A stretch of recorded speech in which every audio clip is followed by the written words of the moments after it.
Business Summit on Gateway Manipur, connecting Asian countries, held in Imphal. Chief Minister Nongthong Bomberin says plans are afoot to start international flights from Imphal Airport to Mandalay and Bangkok. Minister of State External Affairs Dr. Rajkumar Ranjan Singh reaffirms India's strong commitment to strengthening IORA to promote peace, security and prosperity in the region as well as in the wider Indo-Pacific.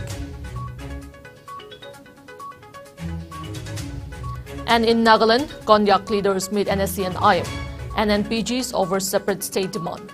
Konyak Union apprises Naga political groups to consider NPO sentiment for a frontier Nagaland state in the event of early Naga political settlement.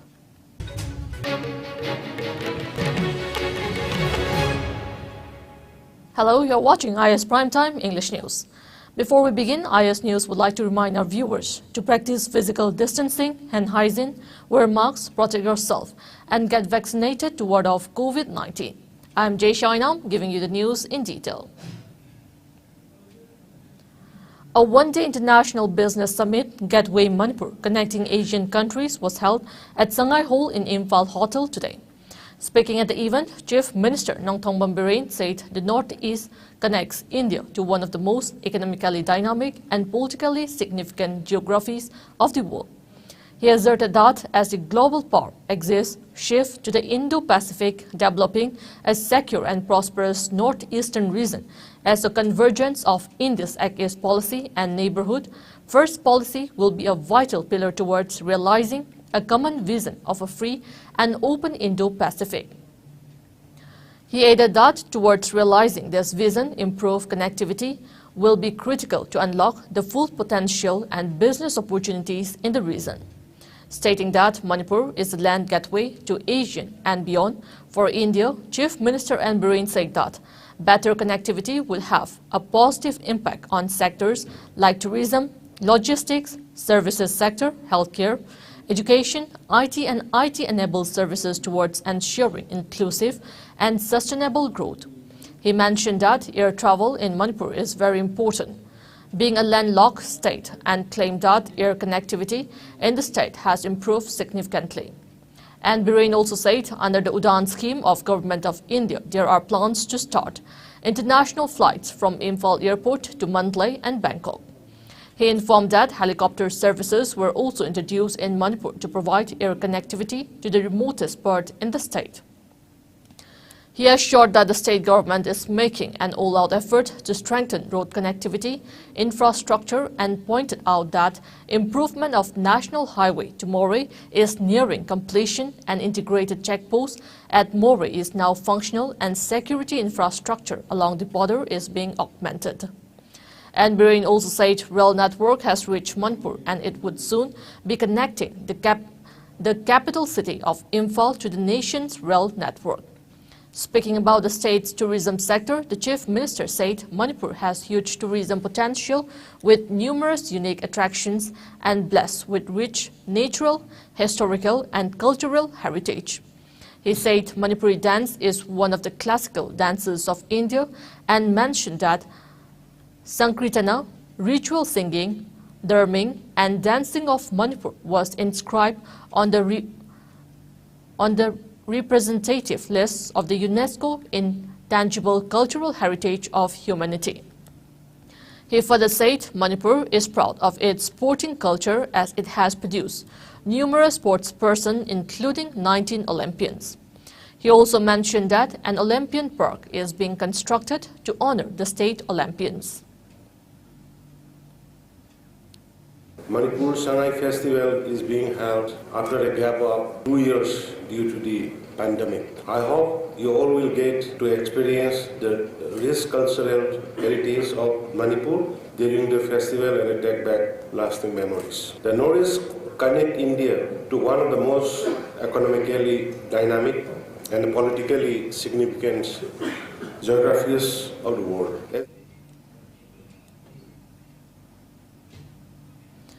India participated in the 22nd Council of Ministers COM meeting of the Indian Ocean Rim Association IORA held at Dhaka, Bangladesh today. The Indian delegation was led by Minister of State External Affairs (MOS) Dr. Rajkumar Ranjan Singh. MOS, in his remarks, reaffirmed India's strong commitment to strengthening IORA, the largest and preeminent organization in the Indian Ocean region, to promote peace, security and prosperity in the region as well as in the wider Indo-Pacific. He highlighted India's contribution as coordinator of the IORA priority areas of disaster risk management (DRM) and science, technology and innovation inter alia towards building IORA's capacity. India is also setting up an office at the IORA Secretariat, to which the minister announced provision of e-subscription by India. Highlighting the current global challenges to the country's climate, food and energy security, Minister also called for greater cooperation on initiatives of lifestyle for environment and International Year of Millet in 2023. The ministers adopted the IORA's outlook on the Indo-Pacific IOIP, which would guide enhancement of IORA's engagement in the Indo-Pacific region. India led the process of development of the IOIP. The COM also adopted Dhaka Communique. The IORA ministries also endorsed India's candidature for IORA Vice Chair for the period 2023-25 by consensus. The ministers also had a joint call on the Bangladesh Prime Minister Sheikh Hasina. On the sidelines of IORA-COM, Minister also had a bilateral meeting with State Minister for Foreign Affairs of Somalia, Dr. Ali Muhammad Omar, where the two sides discussed various bilateral and multilateral matters. Prior to this meeting, the IORA senior officials reviewed the entire range of IORA's ongoing and future work and activities at the 24th IORA Committee of Senior Officials meeting held on November 22, 2023. As we face global challenges to our health, climate, food and energy security, securing peace and prosperity of the Indian Ocean region and wider Indo-Pacific has been India's priority through its initiative like Sagar or Security and Growth for All in the region, Indo-Pacific Oceans Initiative, LIFE or Lifestyle for Environment and International Year of Millet in 2023. The Konyak Union and Konyak elders recently held a two-day sitting with members of the Naga negotiating groups NSCN-IM and NNPGs at the MON headquarters to deliberate on the Eastern Nagaland People's Organization ENPO demanded for Frontier Nagaland.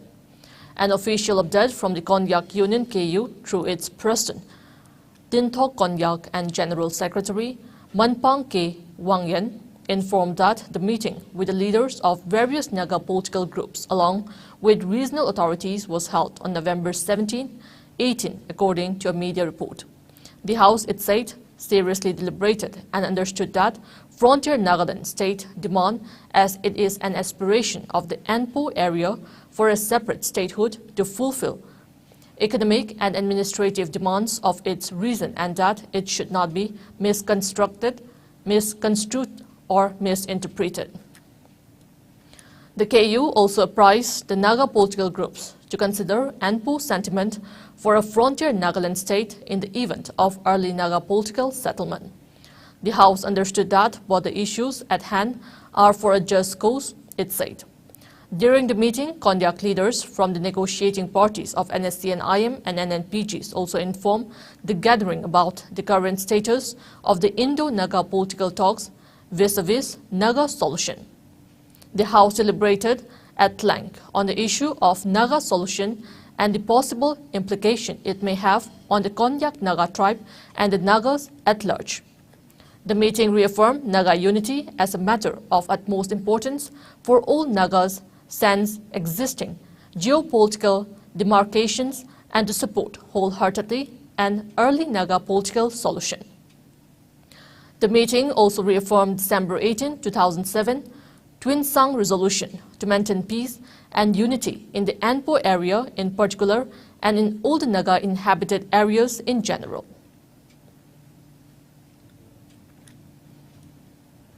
A wide range of events, including traditional song and dance performances by cultural troops from various states, are witnessing in the fourth day of the ongoing Manipur Sangai Festival. The 10-day-long festival, celebrated as Festival of Oneness, is being held at 13 venues across 6 districts of the state. Thaugal Jagoi, Nata Cholom Isai, Mar Tribe Traditional Dance, Thangta, Sri Sri Bal Mukunda Dev Music College and Musical Ensemble were showcased at Moirangkuno, the main venue of the annual tourism festival. At Hapta Kangjibung, various performances including Pena Lechal, traditional dance from Thado tribe, Bangladesh artist troops, Kabui tribe, Yatra, a composition of Satriya and Kathak, Koirao Thangal tribe sponsored by Northeast Zone Cultural Center, and performances by Huyen Lalong, Manipur Thangta Cultural Association, and performances by Guru Natek Meitei Pung Research Institute, among others, were held. Mao venue witnessed Northeast Cultural Mosaic Show. At Ibudao Margin, Performing Artists Center performed Thaugal Jagoi, while Rongmei tribe presented dance. Membi Leima Meitei Culture Research Center performed Malem Seitha. Guru Angau and Ibotombi Memorial Meitei Pung Arts Center performed Basanta Khel and Thangta performances by Kanglei Inat Thangta Sindam Sanglan. The tourism extravaganza was inaugurated by Union Tourism Minister G. Kishan Reddy Monday at the Sangai Ethnic Park, Moirangkuno, in Bishnupur district on November 21st. Moray Battalion, Assam Rifles, under the aegis of Headquarter Inspector General Assam Rifles, South apprehended a KCPN cadre from Sunrise Ground, Moray.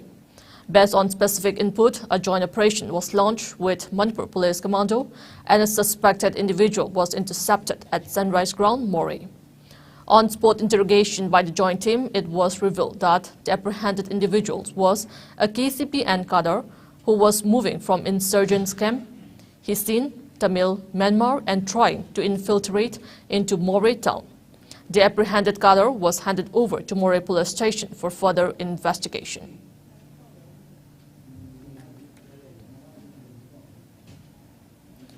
Manipur in the past 24 hours recorded 0 coronavirus cases. The state's tally stands at 1,39,913. The active cases, as per the latest updates from the state COVID-19 Command Control Room, decreased to 10. No recovery was reported in the same hours. There were no fatalities reported in the past 24 hours. The recovery rate remains at 98.46%, while the death toll stands at 2,149.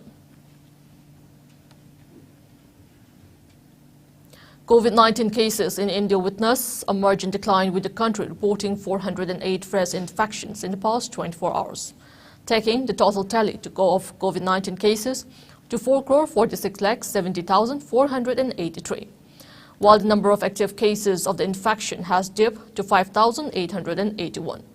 As per the Ministry of Health and Family Welfare, the death toll due to the viral disease has gone up to 5,30,601 with 5 new fatalities. Meanwhile, the number of people who have recuperated from the disease has gone up to 4,41,34,001. The country's recovery rate has improved to 98.80%. Over 219.88 crore vaccine doses have been administered so far under the nationwide vaccination drive.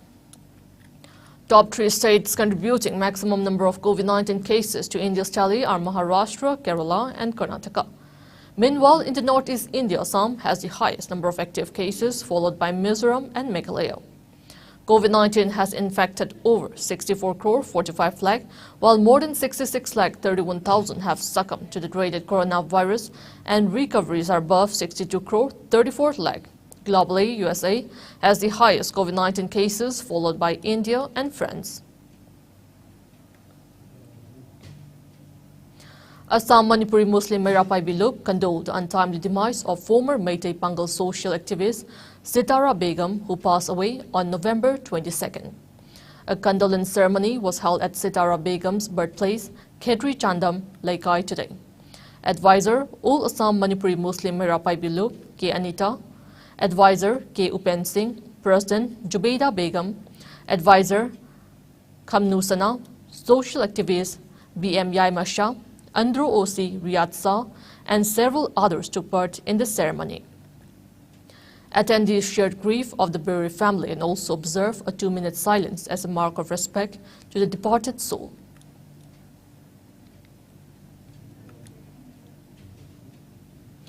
Meanwhile, Romi's Maitai Ekoigi Yum, Haubam Pabans Kumar Pabung Sham, Subhas East, Midyengi Wangmada, and O. Gautam's Nungshi Lottery were screened on the first day of the Sangai Film Festival organized by Manipur State Film Development Society. The 5-day-long film festival is held as part of the Manipur Sangai Festival 2022 at MSFDS Auditorium in Palace Compound. Altogether, 19 feature and non-feature films will be showcased during the festival. The feature films include Homesori, Imam Machet, Ichatangkhai, Haubam Paban Kumar, 9 Hills, 1 Valley, Gyanans, Yainu, O.C. Meira, Aron Bawari, etc. While the non-feature films are James Kangembam's Meiram, Ratan Saikom's Beyond Blast, Haubam Paban Kumar's Pabung Shyam, etc. Sangai Festival is celebrated every year in Manipur to promote the state as a world-class tourism destination and to promote the same. Loktak Battalion of Assam Rifles under the aegis of IGR South has established an Assam Rifles Pavilion in the ongoing Sangai Festival 2022 from November 21st to 30th at Moirang Kunau, Bishnupur District. Loktak Battalion is committed to spread the awareness about the armed forces amongst local as well as foreign populace who have thronged the Assam Rifles Pavilion in thousands of numbers since its opening ceremony on November 21st. The Assam Rifles Pavilion showcases the glorious history and unconditional contribution of gallant soldiers of Assam Rifles, being the oldest paramilitary force of the nation. It also exhibits the numerous civic action and development program executed by the Assam Rifles in the state. The pavilion has been a showstopper in the festival as fascinated and curious youth, including students, are visiting the pavilion to see the weapon display. This opportunity is being utilized by the Loktak Battalion to impart knowledge to local youth regarding various avenues available to join the Armed Forces through Technical Entry Scheme TES, National Defense Academy NDA, Indian Military Academy IMA, Officers Training Academy OTA, as well as Agnivir Scheme. Young students are also being informed regarding admissions in Rashtriya Indian Military College, RIMC, Sainik schools and military schools.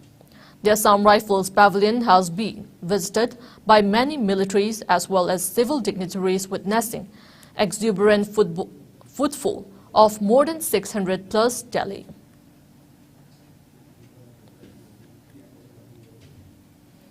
Kaithal Manbi Battalion of Headquarter 9 Sector AR under the aegis of Headquarter IGR South, along with Scarlet Eye Care Thawal and Armed Forces Ex-Servicemen Welfare Association, AFISA Thawal, organized a free eye checkup camp at Chawaima School Ground today. Around 200 people, including students, ESM, and villagers from Thawal district attended the camp for their eye checkup. Dr. Laishram Surbala Devi, a prominent eye specialist, and other staff from Scarlet Eye Care Thawal treated the patients and provided free medicines as well. The camp includes screening tests, distribution of free spectacles, and phaco surgery for cataract patients. Additionally, there was a free basic health checkup for all the participants. The objective of conducting free eye checkup camp was to promote awareness about common eye problems and its proper treatment to the populace. The camp also emphasized the dissemination of information on various guidelines and schemes like CM Health for All scheme and Pradhan Mantri Jan Arogya Yojana.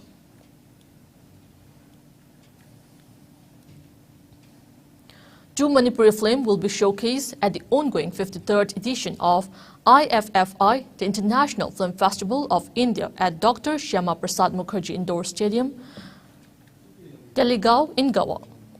The films are Manipuri feature film Matamgi Manipur, the first Manipuri feature film directed by Dev Kumar Bose and produced by Karam Manomohan, and non-feature film Ashok Vailo's Look at the Sky. This edition of the festival will showcase 280 films from 79 countries. The Austrian film Alma and Oscar, directed by Dieter Berner, opened the festival. As many as 25 feature films and 90 non-feature films from India will be showcased in the Indian panorama, while 183 films will be a part of international programming. The festival presents a special section for Asa Parekh, the 52nd Dada Saheb Phalke Award winner. On the occasion of the completion of 50 years of Manipuri cinema, a specially curated package of 5 feature and 5 non-feature films curated by the Manipur State Film Development Society will be screened. The 5 Manipuri feature films are Matamgi Manipur, Brojendragi Luhongba, Aribam Shyam Sharma, Ishano, Gautam OINAM's Fizigi Mani, and Haubam Pavan Kumar, Loktak Lairambi. While the 5 non-feature films to be screened at the festival are Okin Amakcham's Ratantiam, The Man of Tatar, Ningthauja Lancha Elisa Amagi Mahau, Borun Tokchom, The Silent Poet, Romi Maitai's The Tented Mirror, and the Ashok Vailo's Look at the Sky.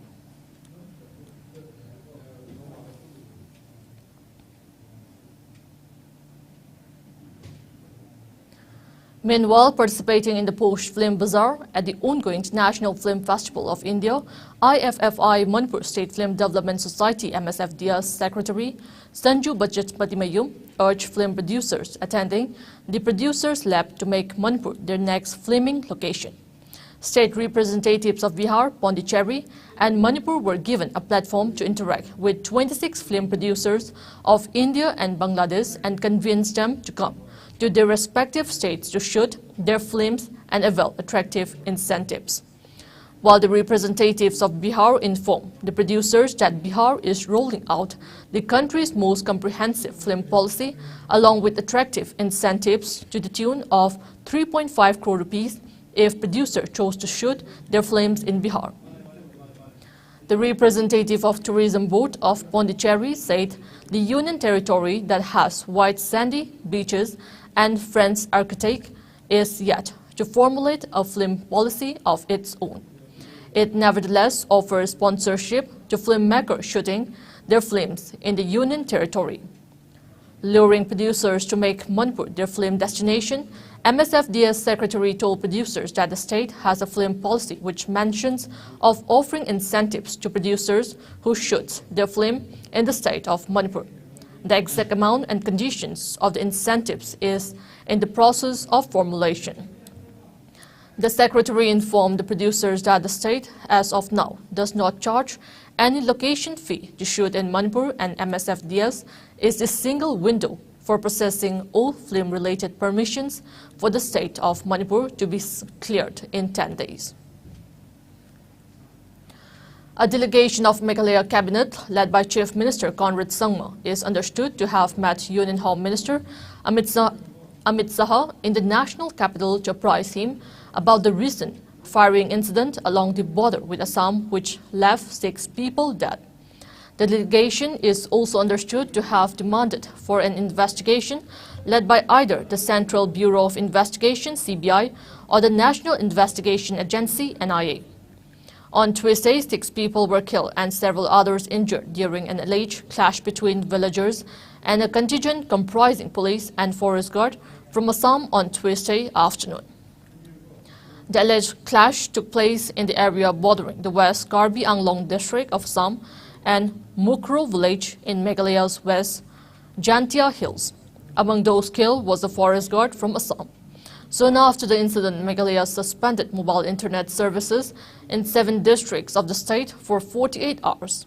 The telecom and social media services were shut across districts of Meghalaya, namely West Jantia Hills, East Jantia Hills, East Khasi Hills, Riboy, Eastern West Khasi Hills, West Khasi Hills and Southwest Khasi Hills district.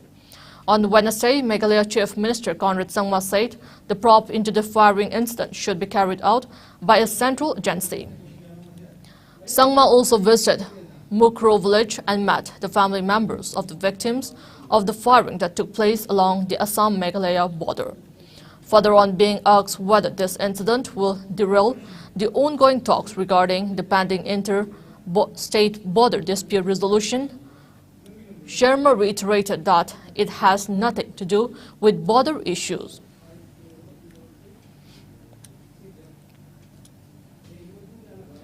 In Gujarat, political leaders are on whirlwind tours across the state, seeking votes for their parties.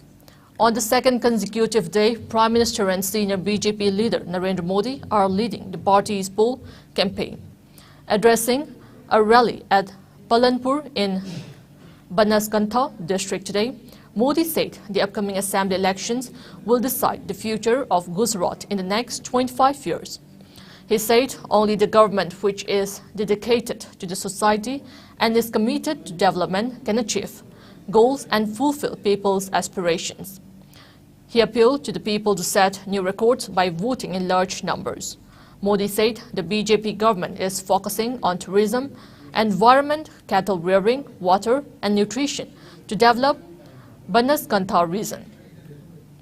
Narendra Modi will also address 3 more rallies in the Higam, Modasa and Wafla. On the other hand, Aam Aadmi Party is reaching out to people through roadshows. As part of the Congress poll campaign, Punjab Congress State President Amrinder Singh, Raja Barar and National Spokesperson Alok Sharma will address a press conference in Ahmedabad today.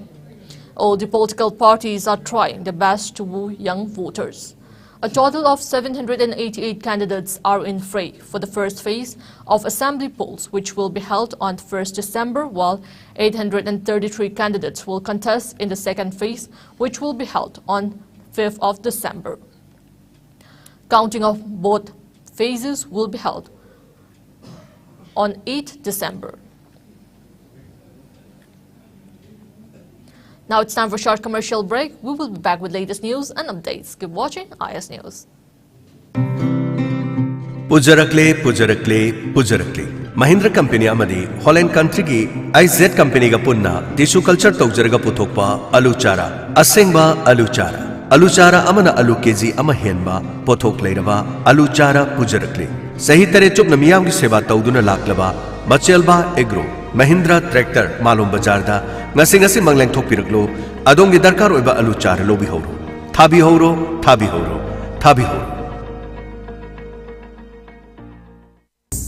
Ima ibema kuntok hanbi amadi ipa ibungo thangsingang winingthau anigi sahi gi sanu katpagi pauzel. Lakliba November gi tang kunmanga poinu gi nini panba irai numita ima ibema kuntok hanbi amadi ipa ibungo thangsingang winingthau anigi sahi gi sanu katpa numit thokle. Thoramasida ima amadi ipa gi masa manai khwai khibikna saruk ya biranaba nolukchadi. Thoram pareng laigi thoram hoba ayuk pung 3 makhai sanu katpagi matam ayuk pung 13 Luklen Paminaba, Nutil Pung Taranitoy Makai. Pauzen Jaliba, Ima Ibema Kuntok Hanbi, Togal Maruk, DM University Campus, Kangweban, Imphal. Welcome back. You're watching IS Primetime English News. Anwar Ibrahim has been sworn in as Malaysia's 10th Prime Minister, marking an incredible comeback for a man who was first lined up for the job in the boom years of 1990s before he was suddenly sacked and jailed. The 75-year-old veteran politician took the oath of office in front of King Sultan Abdullah Sultan Ahmad Shah at the palace in Kuala Lumpur shortly this afternoon, hours after he had been named to the top job by the monarch.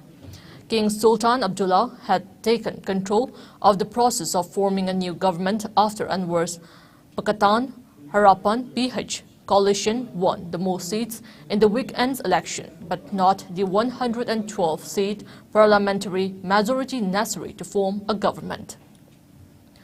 Anwar Ibrahim started his political career as a student activist founding the Muslim Youth Movement of Malaysia, known by its Malay acronym ABIM, in 1971, and later leading protests against rural poverty on other socio-economic causes.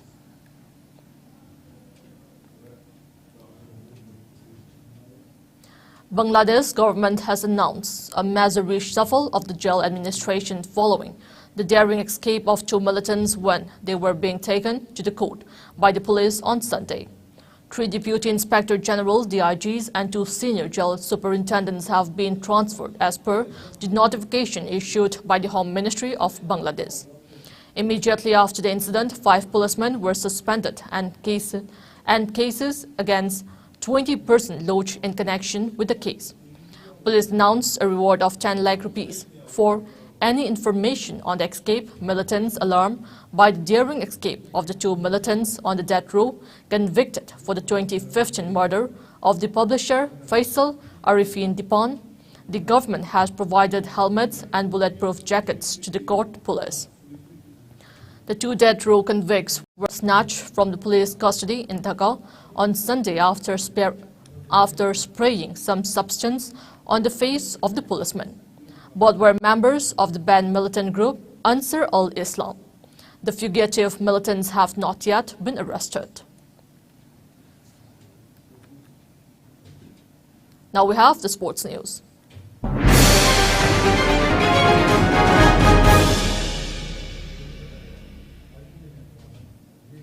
In the FIFA World Cup today, powerhouse Brazil will be seen in action at a time when upsets are in vogue, with both Argentina and Germany losing 2-1 to Saudi Arabia and Japan in the past 2 match days. On the 5th day today, the first kickoff featured Xhaka led Switzerland facing off 5-time AFCON winners Cameroon. Switzerland beat Cameroon 1-0. The Cameroonians, on the other hand, come into the tournament as the 4th lowest ranked side. The second game of the day could prove to be another surprise result, with South Korea confirming that Manchester City midfielder Heung-min Son is fit to play against Uruguay at 6:30 p.m. today. The South Americans come into the game shrouded in uncertainty, with new coach Diego Alonso, who took over at the end of 2021. Cristiano Ronaldo-led Euro winners Portugal will take on 4-time AFCON champions Ghana at 9:30 p.m. Ghana made its way back to World Cup, having been absent for the 2018 edition. This is their 4th World Cup appearance since 2006, while Cristiano Ronaldo will participate in his 5th and probably final World Cup with Portugal in this Group H match. The match takes place after the cancellation of Ronaldo's contract by Manchester United. Brazil will take on Serbia at 12:30 a.m. when South Americans are tipped to be favorites to win the tournament this year. Their first test come in form of a dark horse Serbian team who topped their group in qualifying, beating Euro winners Portugal 2-1. 32 top countries from 5 regions will be in action for the championship title. All 64 matches will be held across 8 stadiums in Qatar, a footballing era the like of which we will be lucky to see again will come to an end in Qatar, as a host of icons including Lionel Messi, Cristiano Ronaldo, Neymar, Thiago Silva and Luka Modric, among others, are braced for what will likely be their final appearance at the World Cup. A 3-day annual sports meet of Borobekra Higher Secondary School at Barak Circle in Durban District kicked off today. Principal in charge of Borobekra Higher Secondary School, H. Lokendra, inaugurated the sports meet. Around 700 students from class 6 to 12 are participating in the annual sports meet, subdivided into 4 houses, namely Netaji, Guruji, Swamiji and Gandhi. A wide range of events, including cultural events, will also be held during the sports meet.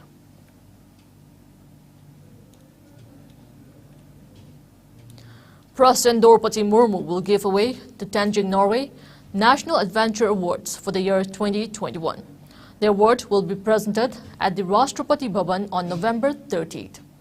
The Ministry of Youth Affairs and Sports on Wednesday announced the National Adventure Awards for the year 2021. The award will be given in 4 categories: Land Adventure, Water Adventure, Air Adventure, and Lifetime Achievement. Group Captain Vawani Singh Samyal will be conferred with Lifetime Achievement Award. Shubham Dhananjay Vanmali with Water Adventure and Naina Dhakat with Land Adventure. They will receive statues, certificates and award money of 15 lakh rupees each.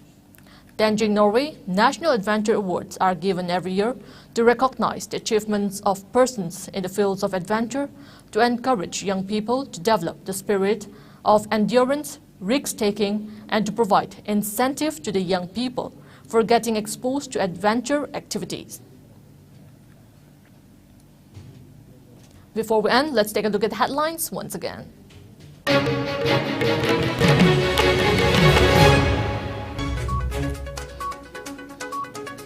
One-day International Business Summit on Gateway Manipur connecting Asian countries held in Imphal. Chief Minister Nongthong Bumbarin says plans are afoot to start international flights from Imphal Airport to Mandalay and Bangkok. Minister of State External Affairs Dr. Rajkumar Ranjan Singh reaffirms India's strong commitment to strengthening IORA to promote peace, security and prosperity in the region as well as in the wider Indo-Pacific. And in Nagaland, Konyak leaders meet NSC and IM and NPGs over separate state demand. Konyak Union prizes Naga political groups to consider ANPO sentiment for a frontier Nagaland state in the event of early Naga political settlement.